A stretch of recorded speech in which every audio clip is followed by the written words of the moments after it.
So you bought raw land, and now what do? And how do you get utilities onto your property? We're going to go over exactly how to do that.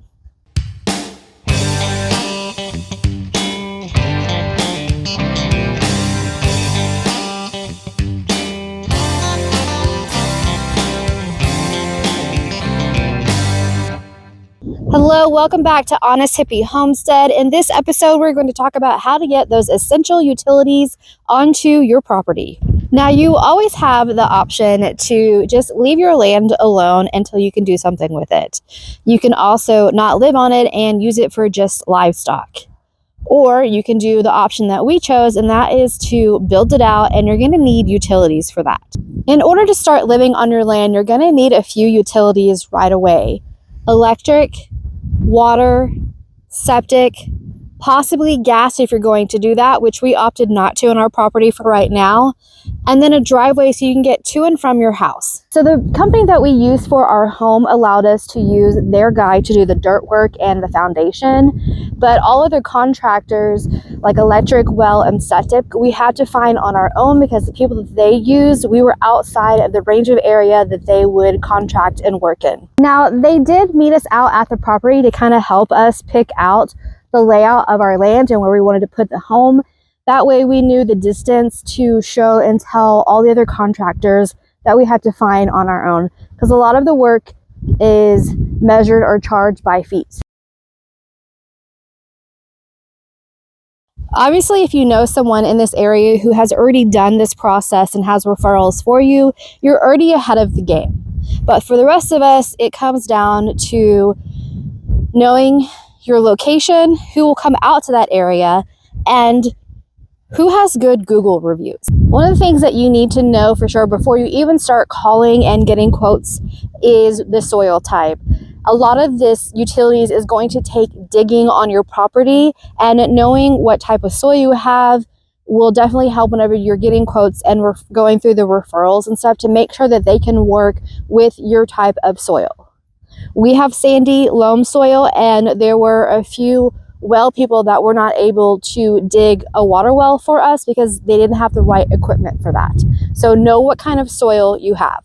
Next, you want to start with your location of where your property is going to be when it comes to looking for companies, and then work your way out. A lot of these utility companies and contractors will charge you an additional fee if they have to travel a further distance to your property.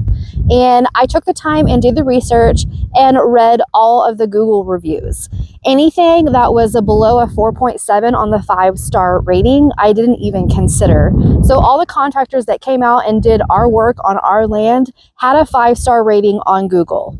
And my last tip of advice in this area is when you're doing your research and finding people to give you quotes, don't just find one electrician, one septic company, and one water well company. Find at least 3 or 4 that can give you quotes. And the ones that really stood out to me that I ended up working with were the companies that didn't want to just give me a quote over the phone. I met the owners of the company out on my property because they wanted to see my land. They wanted to see how far into the property we planned on putting our house, and they wanted to actually see our soil for themselves. And even some of them wanted to do soil tests before they gave us a quote. That way we got an accurate quote and not just a big ballpark figure. Now, after we met our mobile home company out at our property and picked the placement for the home, and they were able to see our actual sandy soil, they asked us to go ahead and get a driveway put in on our property because it would make it easier for our contractors in this soil and to come in and out of our property and do what they need to, and also be easier for them when it came time to actually putting the house in its location. So we went ahead and had our property brush hogged, and we did all of our acreage. Then we had the guy come in and he cleared a path for the driveway. He also came in and laid down the base layer of our driveway. Now you can see that our driveway is not finished, so we opted to just do the base layer. And since we have this sandy soil, we wanted to drive over this location of where the new driveway was to compact it down. And then this spring we will be adding Obviously, we'll have to do some sand repair and get a little bit more of that base layer added back in, but then we will be doing that top layer of the milled asphalt, and our driveway will be complete after that.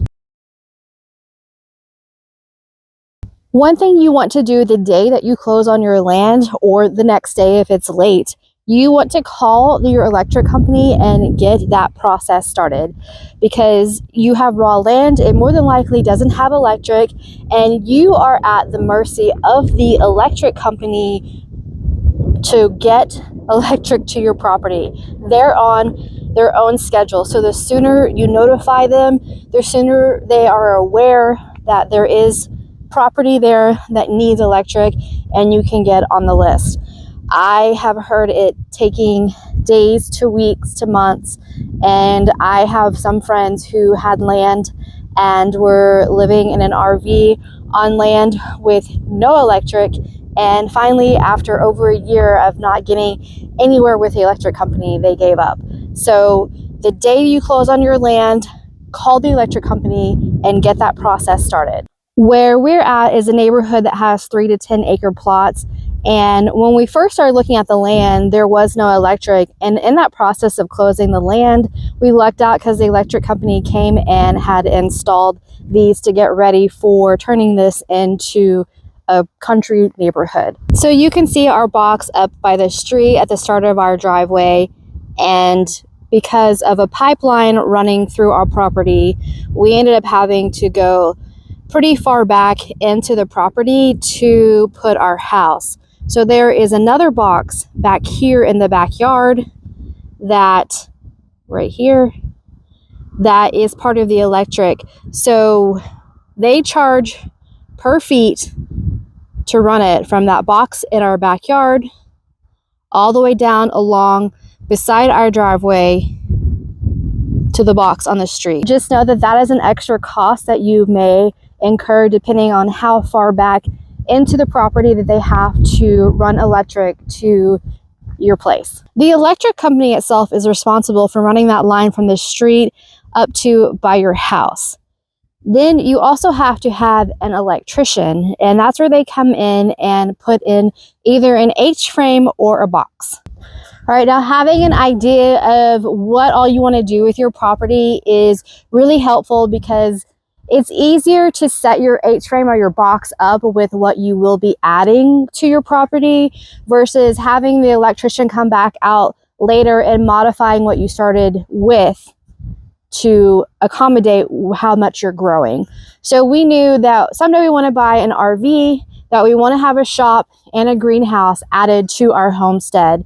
So we told that all to our electrician and have it all set up in our H-frame ready. So when that time comes, the electric company or the electrician just has to hook it up. It's already there waiting for it to be used. So just know when it comes to the adding the electric to your land, it's going to be in two parts: is who you pay the electric company itself to run the power to your land, and then also you're going to have to pay your electrician to set up your H-frame. Now, as far as who does what to get you electric actually to your building that you're living in, it's a little bit of working together with the electrician and the electric company.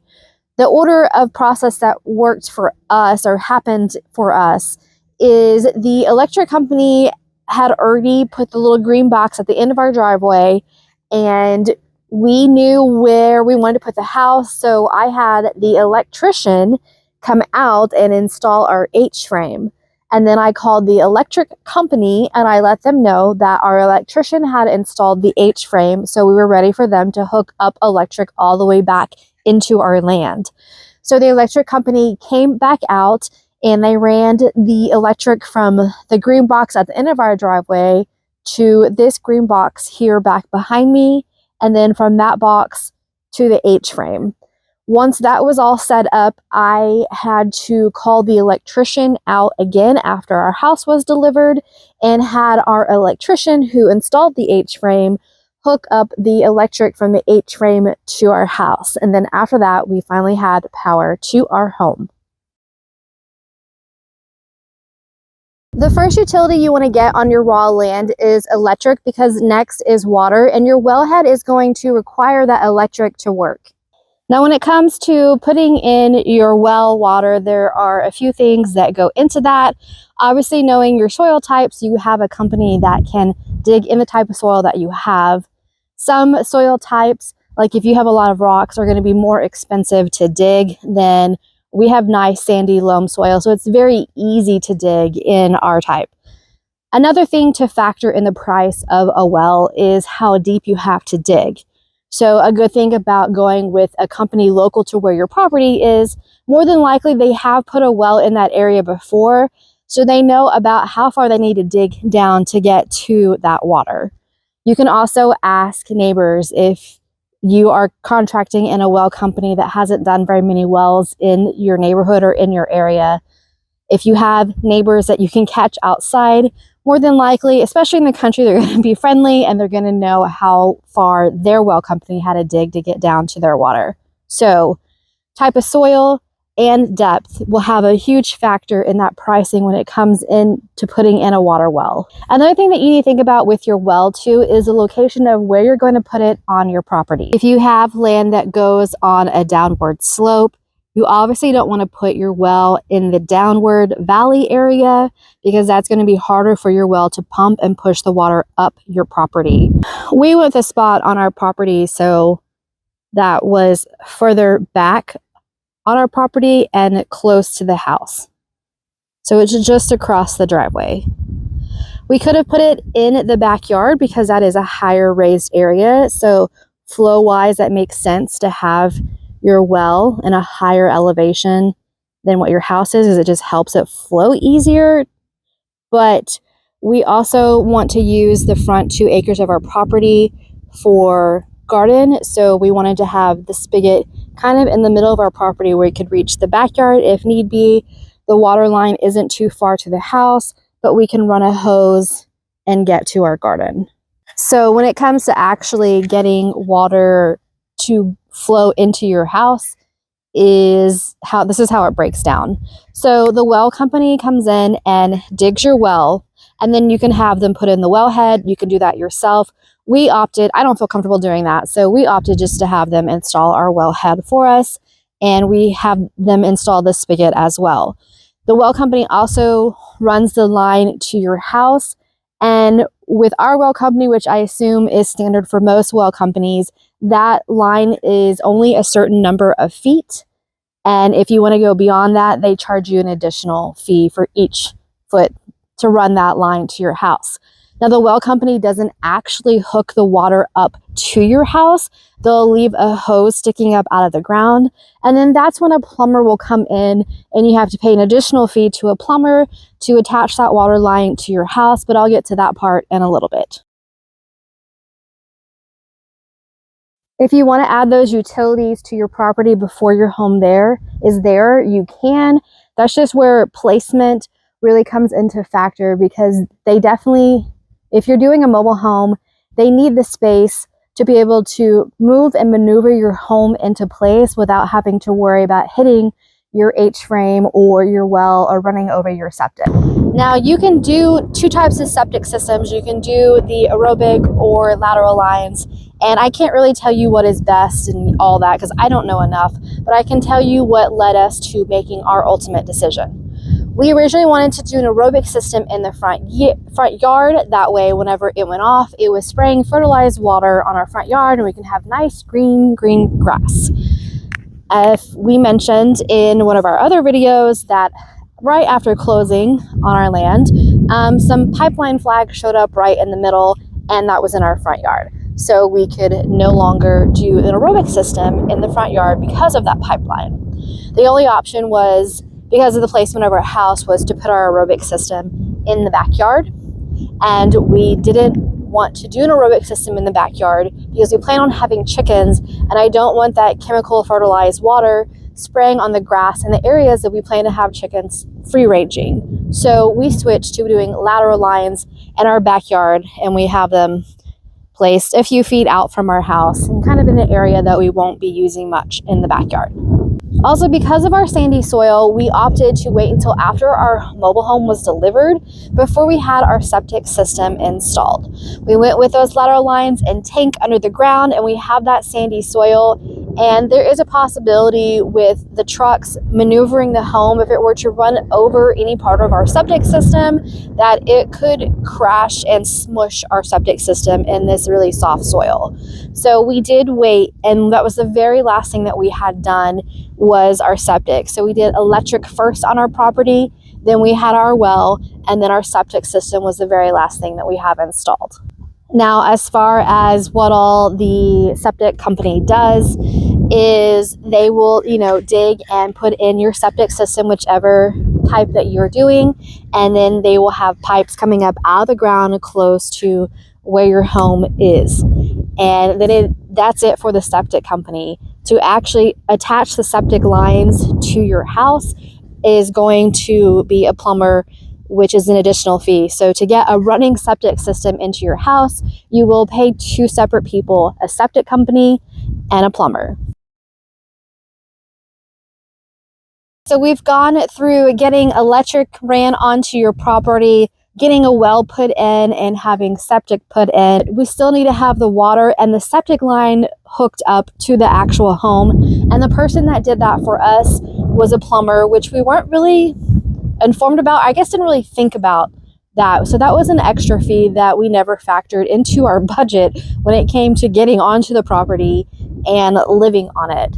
So we were a little shocked by that. So the plumber came out, and they have to drop lines from your new mobile home down, and they will hook it up to your septic and your water line. All right, and then to wrap everything up, I want to do a price breakdown of everything it cost us to get our land ready to where we could move in and be living on this land. So first, we had the property brush hogged. Then we had a driveway put in that made it easier for our contractors to do what they needed to and get our house onto our property. Next, we had the electric company come in and run electric up to how far back on the property our house actually is. Then we had an electrician come in and put in an H-frame onto our property behind our house. After that, we had wells. So we had a well company come in and dig our well. We had a septic company come in and install our septic system. And then lastly, we had a plumber come in and hook up our water and our septic system. So we had a fully functioning home. So all in for utilities to make our property livable, this is our total. And all of that added together doesn't even include the home. That is a whole separate story and ordeal itself, which will be in our next episode. So if you haven't already, please subscribe to our channel.